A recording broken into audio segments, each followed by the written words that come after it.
So for today's video mga mare ay ituturo ko naman sa inyo kung paano ko nga ba niluto itong napakasarap na low budget na ulam. Grabe ang sarap nito lalong-lalo na kapag spicy. Ito nga pala yung tinatawag natin na ginisang dilis na may kasamang talong. Nako, kapag kayo ang nagluto nito, ihanda nyo na ang 2 kaldero dahil siguradong tataob yan. So para naman sa recipe ito mga mare ay gagamit nga tayo ng dilis. 60 pesos lang ang bili ko dito sa palengke, napakarami na yan. Bumili na rin ako mga mare ng fresh na talong. 60 pesos lang din yan. So, ang una nga natin gagawin dito ay ipiprito muna natin itong dilis. Kapag kayo pala ang magpiprito nito mga mare, huwag nyong sobrahan dahil kapag nasobrahan ang pagprito nito ay medyo mapait. Hindi ko na rin nilagyan ito ng asin dahil medyo maalat na ito mga mare, kaya naman nung okay na ito ay hinango ko na nga rin. After ko maprito ang dilis ay syempre niready ko na rin itong talong. Hiniwa-hiwa ko lang yan ng pabilog na maliliit, pero kung anong hiwa ang gusto nyo ay okay lang din naman. And then dito sa part na to ay ipiprito muna natin ang talong. Naglagay lang din ako dyan ng konting oil mga mare para naman maprito yan ng maayos, at nang okay na nga ay syempre hinango ko na nga rin ito. At sa same kawali mga mare, dito ko na nga rin igigisa ang bawang, sibuyas at syempre ang kamatis.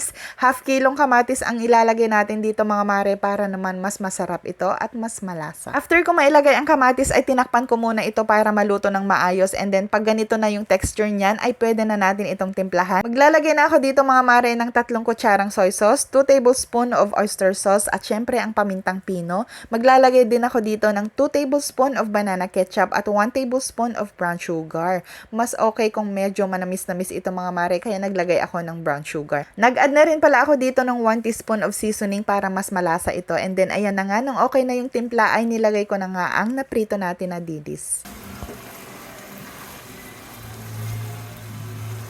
After nyan ay sinunod ko na nga rin ilagay itong naprito ko na talong mga mare, and then ayan, nag-add lang ako ng konting tubig para naman hindi masyadong dry ito.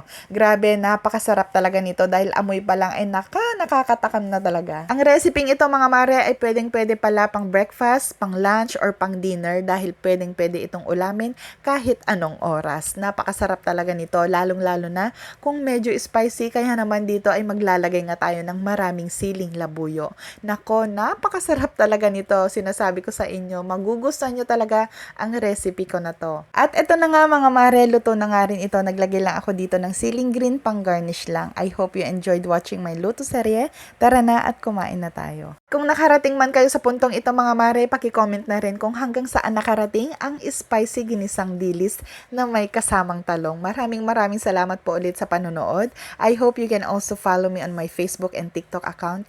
Thank you for watching. See you next vlog. Kainan na! Kain na tayo!